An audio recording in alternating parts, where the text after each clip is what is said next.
7 April 2025 বাংলাদেশের ইতিহাসে যুক্ত হল নতুন একটি পর্বত আরোহণের গৌরব। চট্টগ্রামের পর্বত আরোহী বাবর আলী প্রথম বাংলাদেশি হিসেবে জয় করলেন পৃথিবীর অন্যতম কঠিন শৃঙ্গ মাউন্ট অন্নপূর্ণা 1। 26,545 ফুট উচ্চতার এই হিমশীতল চূড়ায় পৌঁছান তিনি 7 এপ্রিল সকালে। রুক্ষ বাস্তবতার সঙ্গে যুদ্ধ করে ভয়াবহ তুষারঝড়ের মধ্যে দিয়ে তিনি পৌঁছান চূড়ায়, যেখানে প্রথমবার উড়ল লাল সবুজের পতাকা। এই ঐতিহাসিক অভিযানের খবর নিশ্চিত করেছেন ভার্টিক্যাল ড্রিমার্সের ক্লাবের প্রতিষ্ঠাতা ফারহান সামান, যিনি এই অভিযানের ব্যবস্থাপকও। বাবর আলী এই ক্লাবেরই সাধারণ সম্পাদক।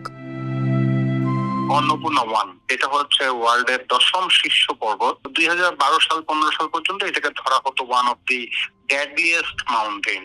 এটার সামিটের সাথে মনে করেন যদি ডেথ রেট বলি, এটা 38% পর্যন্ত উঠেছিল একটা সময়। 28শে মার্চ 4 দিন পর বেস থেকে 4 দিন পরে বেস ক্যাম্পে পৌঁছে যায়। পরের দিন একদিন রেস্ট করেই সে যেটা হয় ক্যাম্প 1 ক্যাম্প 2 এগুলোতে রোটেশন করে 2 তারিখে নেমে আসে। যেটা 8000 মিটার পর্বতে জানি যে একটু ওয়েট করতে হয় ভালো আবহাওয়ার জন্য, কিন্তু লাকিলি বাবর যেদিন 2 তারিখে নেমে আসে সেই দিনই শুনতে পাই যে এর পরপরই ওপেন হচ্ছে সামিট উইন্ডো, আগামী 4-5 দিন ভালো ওয়েদার থাকবে।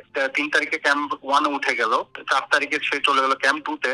কিন্তু এইখানে গিয়ে একটু বিপত্তি আসে মানে যেখানে ওয়েদার একদম ক্লিয়ার থাকার কথা ফোরকাস্ট অনুসারে, এখানে প্রকৃতির প্রতি কারো হাত নেই, হঠাৎ করে এখানে স্নো স্টর্ম শুরু হয়।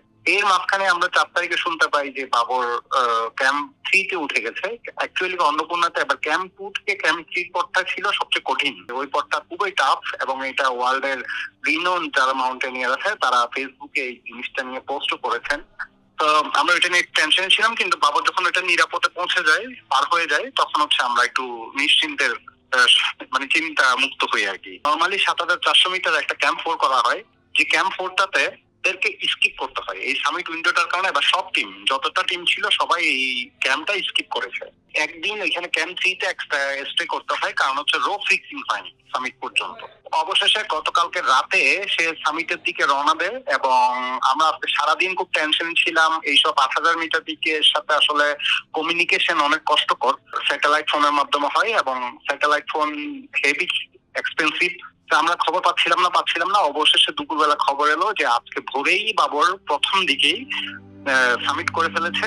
সাফল্যের ঠিক পরের মুহূর্তে তিনি নিরাপদে নেমে আসেন ক্যাম্প 3 এবং সেখান থেকে ক্যাম্প 2 এর পথে যাত্রা করছেন তিনি। তার এই অবতরণ এখনও চলমান, কারণ জানেনই তো পর্বত আরোহণের চেয়ে নামা অনেক বেশি বিপদসংকুল। বাবর অলরেডি যখন দুপুরবেলা আমরা ওকে নিয়ে চিন্তায় ছিলাম সবাই, তখন ও ক্যাম্প 3 তে এসে রেস্ট করছে। এখন বাবর ক্যাম্প 3 তে আছে, ক্যাম্প 3 থেকে আজকে ক্যাম্প 2 তে নেমে আসবে এবং আগামীকালকে আশা করি বেস ক্যাম্পে চলে আসবে। হয়তো আমরা সপ্তাহখানেকের ভিতর বাবরকে দেশেও পেয়ে যেতে পারি।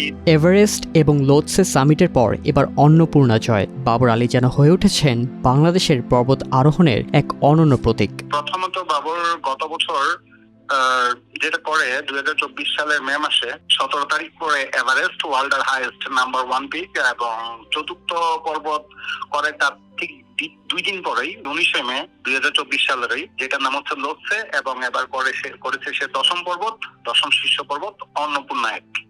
পেশায় চিকিৎসক, অন্তরে অভিযাত্রী, দেশের গণ্ডি পেরিয়ে স্বপ্ন ছড়াচ্ছেন বাবর, যিনি একাই হেঁটেছেন বাংলাদেশের 64 জেলা আর সাইকেল চালিয়ে পাড়ি দিয়েছেন কাশ্মীর থেকে কন্যাকুমারী।